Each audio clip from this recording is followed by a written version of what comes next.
Ang Diyos na nagbabahagi, February 15. Offertory Reading Devotional.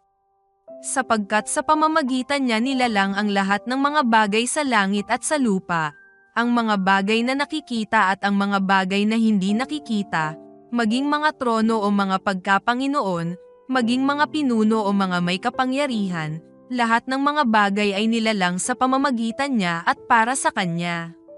Kolosas Kapitulo 1 Versikulo 16. Mayroong maraming kamangha-manghang bagay sa nilikha ng Diyos, na patuloy na pumupukaw sa ating pagkamangha, mula sa malawak na kalawakan ng universe, na hitik sa napakaraming bituin at mga galaksi, hanggang sa masalimuot na ecosystem ng mundo.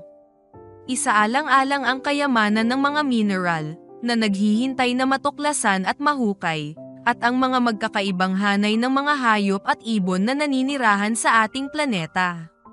Ngunit binanggit din ng Biblia ang mga bagay na hindi nakikita.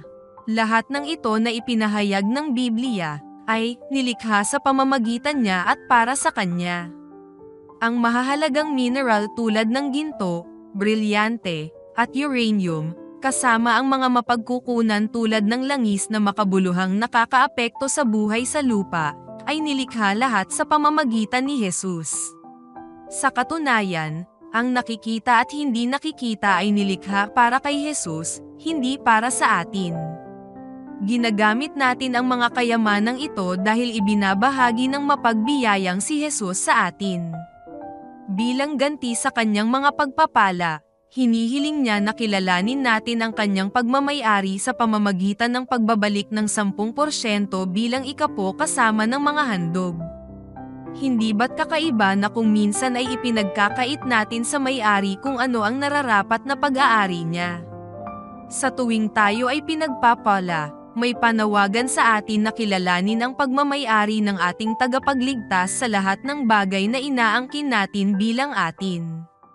Panawagan. Naway pagpalain kayo ng Diyos sa araw na ito habang kinikilala ninyo ang pagmamay-ari at pagiging mapagkaloob niya sa pamamagitan ng pagsasauli ng ikapo at mga handog.